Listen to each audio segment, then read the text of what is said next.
a Francisco Quintana, director de estrategia de inversión de ING España. Muy buenas tardes, Francisco. Muchas gracias por estar con nosotros. Hola, muy buenas tardes. Javier, ¿qué tal? ¿Cómo estáis? Pues te doy las gracias por haber venido y te iba a preguntar, voy a ir directo a lo que más me interesa, que es el mercado laboral, porque este viernes tenemos datos de nóminas no agrícolas. Se espera 250.000, fue el 315.000 el mes anterior y la tasa de desempleo que se mantenga en el 3,7%. La semana pasada ya tuvimos las solicitudes iniciales de desempleo que sorprendieron al alza, a la baja, disculpa, en mi opinión, porque mostraron un mercado laboral que todavía se mantiene fuerte, ¿no? ¿Crees que es posible que el mercado siga manteniendo este tono? ¿O cómo va a hacer la Fed también si es un dato muy bueno? ¿Va a obligarle a ser agresivo en este sentido? Bueno,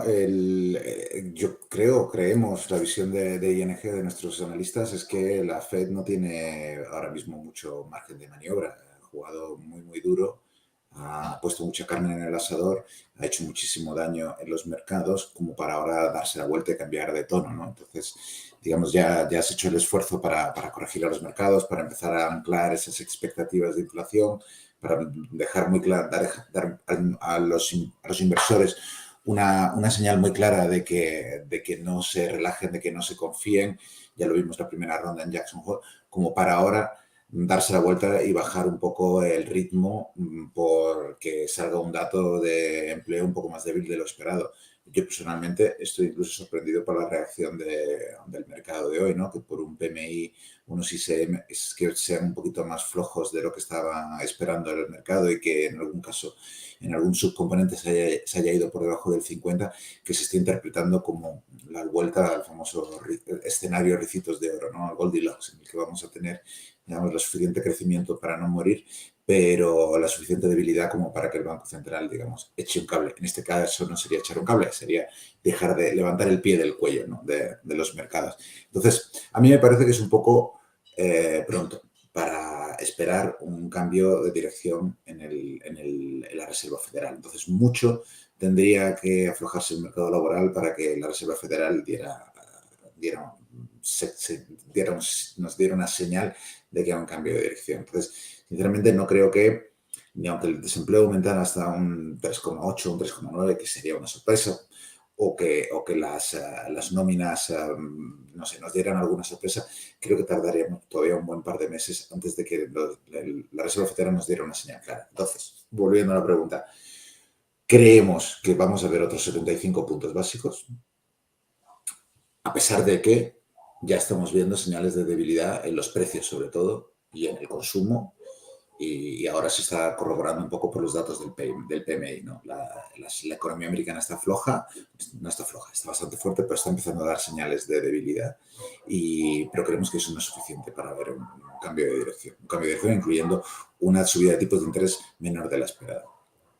Has dicho que te sorprende, Francisco, el rebote de hoy. ¿Crees que el mercado está volviendo a comprar, en base a lo que has comentado, crees que está volviendo a comprar ese posible pivot, esa ilusión de que los bancos centrales, no sé, a lo mejor visto lo que pasó con el Banco de Inglaterra o visto los últimos datos económicos globales o ese dólar tan fuerte, ¿crees que veis desde ING que digáis, ostras, pues no a corto plazo, porque ya me has dejado claro que a corto plazo no lo veis así, pero que a largo plazo pueda decir a la Fed, oye, pues estamos contentos con esta tasa terminal o estamos contentos ya con este ciclo de subidas? No sé si hay algo que estéis observando así para más a largo plazo. Bueno, lo que estamos observando es que ya se ha producido el punto de inflexión. Por ejemplo, se empiezan a ver, como siempre, se empiezan a ver detallitos, ¿no? El consumo, que en Estados Unidos pues representa, el consumo en general en todas las economías ricas desarrolladas representa el mayor porcentaje de la actividad económica, pero en Estados Unidos es un poquito más, ¿no? En Europa pues anda alrededor del 60, un poquito por encima del 60, en Estados Unidos es el 70%. Entonces importa y mucho. Hemos visto ya los últimos dos datos un poquito más flojos de lo esperado. En julio, tanto en julio como en agosto, hubo una pequeña contracción en julio. En agosto se subió un poquito menos de lo esperado. Y en la parte de los precios, nosotros siempre prestamos mucha atención. Hay una encuesta por ahí que es un poco oscura, menor, que no suele provocar muchos titulares, que es la encuesta, la de pequeñas, que se llama la Federación Nacional de Negocios Independientes. Y esta tiene una especie de encuesta del PMI en la que se le preguntan cuáles son vuestras expectativas de precios, de subir o bajar precios a vuestros clientes en los próximos 3 meses. Y esta tiene una correlación altísima con el subyacente de inflación, que es el indicador favorito de la Reserva Federal, ¿no? El PCE, famoso el Personal Consumption Expenditure, no el IPC, sino el otro, en su componente subyacente. Es el indicador que mejor correla y lo que vemos es que ha pegado una bajada muy importante de casi 3 puntos porcentuales. Una bajada estaba muy por encima del 5 y ahora se ha quedado en el 3% en el último dato. Entonces vemos cómo esa presión se está reduciendo. Un poquito menos de consumo, un poquito los PMIs más flojitos, que empiecen a reducirse las presiones inflacionarias y creo que estamos en el buen camino para ver ese pivot, pero estamos hablando de principios de 2023, no de octubre, ni de noviembre, ni de diciembre, en nuestra opinión. De hecho, te iba a preguntar, qué bueno que hayas dicho esto, porque te he escuchado alguna vez, Francisco, hablar en algún directo de lo importante que era también anclar las expectativas de inflación a largo plazo. Y ahora mismo, no sé si se puede poner por aquí en gráfico en pantalla, pero ahora, la semana pasada, ya las expectativas medias de inflación a 10 años perdían ese mínimo que habíamos visto durante el verano, ¿no? Durante en junio, y se iban casi al 2,15%, ¿no? Entonces, bajando cerquita de ese 2%.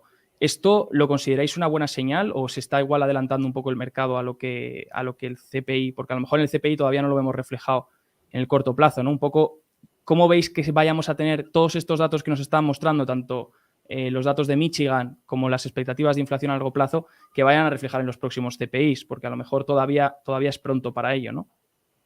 Sí, es pronto y además hay mucho componente volátil. Siempre hay pues, algún subcomponente en particular que te puede dar una sorpresa desagradable. Entonces, es que yo entiendo que es difícil el análisis de los datos de inflación porque es un dato muy volátil. Y sin embargo el mercado está muy nervioso, sabe que es el indicador central de la Reserva Federal, los bancos centrales son con mucha diferencia el principal factor a la hora de decidir o de saber si los mercados financieros van a ir bien o mal. Tanto el mercado de bonos como el mercado de bolsas son el segundo y el tercer mayor mercado financiero del mundo después del mercado residencial, entonces hay muchísimo dinero en juego, ¿no? Por una décima arriba o abajo se pueden aparecer o desaparecer miles de millones de dólares de las capitalizaciones bursátiles de las empresas. Pero la realidad es que esto no deja de ser una foto muy imperfecta de una realidad, de una economía que es algo muy complejo y entonces que suba 1 o 2 décimas es imposible saber si realmente se está produciendo un cambio de tendencia, ¿no? Entonces, que el CPI o el PCE capturen inmediatamente estos cambios de tendencia, pues es esperar demasiado de estos indicadores que son imperfectos, a pesar de que Estados Unidos es la economía más seguida del mundo y que tiene unos sistemas estadísticos muy potentes y bueno, es que es probablemente uno de los números más fiables que existen ahí fuera. Pero apostarlo todo a que suba un par de décimas o no es demasiado apostar, ¿no? Entonces, el CPI va a hacer lo que va a hacer ahora el CPI, pues probablemente sea todavía demasiado pronto para ver una bajada clara. Esas expectativas de inflación a largo plazo sí son más interesantes que mirar, ¿no? Porque eso, al fin y al cabo, lo que nos están reflejando es si está teniendo éxito la Reserva Federal a la hora de anclar las expectativas de los mercados, ¿no? Y para mí esa es la importante, porque esa es la que están usando ahora mismo los empresarios norteamericanos a la hora de decidir si invierten un poco más o invierten menos, porque si le tienes que dedicar un 10-15% a subidas salariales, pues es un 10-15% menos de inversión. Y recordemos, la inversión empresarial es el indicador que mejor correla con futuras ganancias empresariales, en el caso de la bolsa norteamericana. Esta es la decisión que están tomando las familias a la hora de saber si se pueden permitir un coche el año que viene o no. Están diciendo, pues no, va a subir un 5 o un 10% y esto afecta a las decisiones de consumo hoy, a las decisiones de inversión hoy. Entonces, que esas expectativas de inflación baje es muy buena noticia. Eso es dinero, consumo e inversión que se libera para el día de mañana, ¿no? Que no tenemos que amarrar para otros. Entonces, para mí ese es el dato importante. Y luego, los datos de inflación como los datos de empleo hay que mirarlo en periodos un poquito más largos, ¿no? Que yo sé que es difícil cuando estamos aquí todos pendientes con la terminal de Bloomberg para decidirse, para hacer comentarios de mercado, ¿no? Pero hay un conflicto entre lo lento que cambia una economía y lo rápido que se mueve un mercado financiero. Entonces, mucho más peso en las expectativas de inflación a largo plazo, en esas expectativas de 10 años, que en el dato que nos pueda salir del CPI o del de empleo en estos próximos días. Pues muchas gracias, Francisco. Te iba a preguntar también por el tema de, has hablado, lo has mencionado antes por encima, el tema del ISM, esa encuesta manufacturera, ya la hemos visto caer, todavía sigue por encima de 50, ¿no? Todavía seguimos en zona de expansión, pero bueno, la hemos visto bajar otra vez hasta los 50, algo puntos. ¿Cómo veis? ¿Creéis que vamos a, desde ING, creéis que vamos a verlo por debajo en contracción? ¿Que le queda mucha más caída a esa actividad económica? ¿O Estados Unidos todavía puede resistir todo esto, todas estas subidas? Creemos que es probable que caiga por debajo de 50. De nuevo, la economía son unas bestias muy complejas, muy pesadas, es como un transatlántico y no le das la vuelta de un día para otro, ¿no? Y este se está produciendo una clara desaceleración.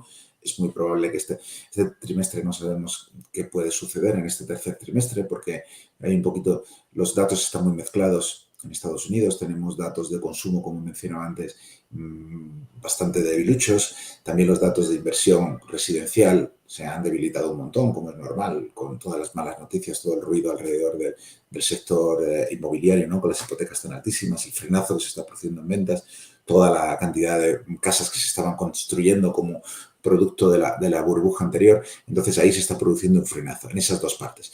Pero luego la parte de comercio, la parte de inversión, los otros componentes del PIB, pues no están yendo mal. Entonces no está claro si este trimestre lo vamos a ver en negativo o en positivo. Pero sin duda la inercia es de frenazo en la economía y la Reserva Federal está poniendo mucho esfuerzo en ello.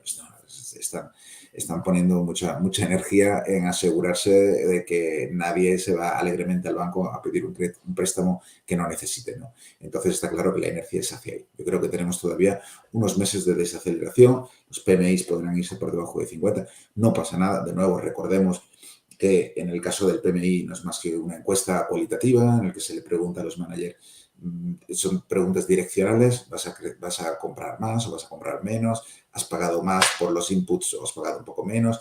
¿Tienes a más gente trabajando o tienes menos?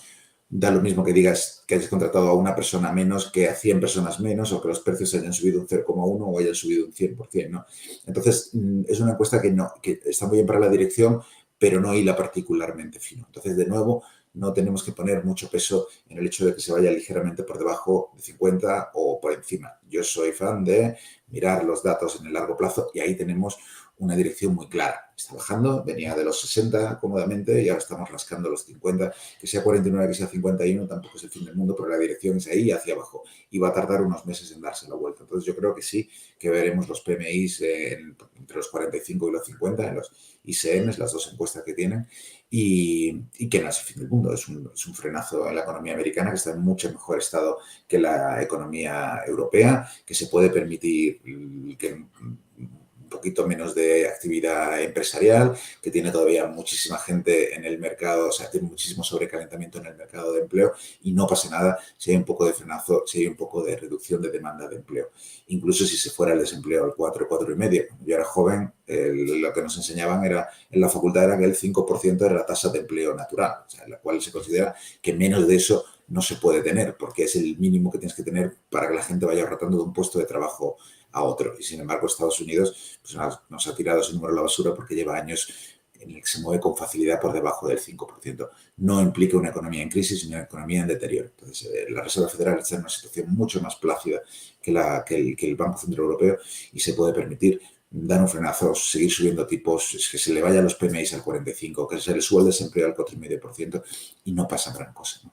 Pero creo que esa es la dirección que está tomando la economía. Sí.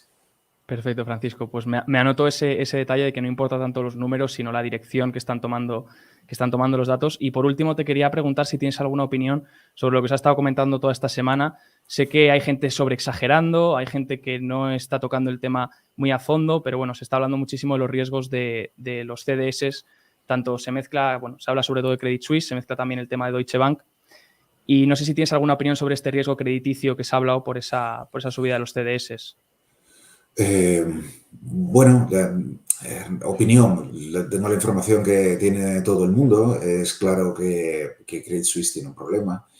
La cuestión es hasta qué punto es un problema estructural que pueda suponer un reflejo de algo que está pasando en el resto del sector bancario. En ese caso sí tendríamos un problema importante. Pero lo que nosotros vemos es que el sector bancario de hoy no tiene nada que ver con el sector bancario de hace 10 años. Entonces, cuando rascas un poco, lo que te encuentras es un banco que, de hecho, está bastante bien capitalizado y tiene los ratios de liquidez, digamos, todo lo que los reguladores le han obligado a hacer, lo han hecho. Y los reguladores le han obligado a hacer un montón de cosas como resultado de los fallos que cometió el sistema bancario hace una década. Entonces, digamos, han hecho sus deberes. En todo aquello que no estaba regulado, pues han tenido un comportamiento un poquito errático, muchos errores, muchos fallos de cultura, muchos pasar la mano con operaciones que bueno, pues que en otros bancos no habrían sido aprobadas, han tomado mucho riesgo, no han hecho su diligencia adecuada con las inversiones, ¿no? De hecho, toda la parte de banca de inversión se les ha caído por las inversiones tan excesivas que hicieron con este fondo del Arquegos y que les ha supuesto unas pérdidas de más de 5.000 millones de euros y unas pérdidas de credibilidad que, bueno, que no sé, a las cuales no se le puede poner precio. Entonces, se han hecho cosas mal en Credit Suisse. Si el mercado les está castigando demasiado o no, no lo sé. Hay que esperar a ver el plan de reestructuración que se supone que van a poner encima de la mesa dentro de unos días. Viendo ejemplos como lo que estamos viendo en el Reino Unido, yo le diría, lo que pienso es que no es momento de esperar ni de jugar con el mercado, ni de no ser transparente, porque los castigos están siendo inmediatos y muy duros a todas aquellas instituciones, sean del sector privado o sea un gobierno como el británico, ¿sabes? Que no pone las cosas claras encima de la mesa. Entonces, se las están jugando, su situación es muy complicada, pero a mí lo que más me tranquiliza es que cuando entro en el detalle no creo que se pueda extrapolar nada de lo que le está pasando a Credit Suisse al resto del sector bancario, al resto del sistema financiero. El sector bancario europeo ha sido una inversión bastante mala en la última década, en gran medida porque han tenido que hacer los deberes, han tenido que capitalizarse y han tenido que poner en el asiento de atrás la prioridad de darle retorno a los inversores, ¿no? Entonces, no ha sido una gran inversión, pero llegan a esta nueva crisis o a esta nueva potencial recesión con los deberes hechos de mucha mejor forma, sin esqueletos en el armario, ¿no? Y esa es la noticia buena. Perfecto, Francisco. Pues nos quedamos con esto último que comentas y te doy las gracias por haber venido una tarde más a Negocios TV. Gracias por tu tiempo. A vosotros ha sido un placer. Francisco Quintana, director de Estrategia de Inversión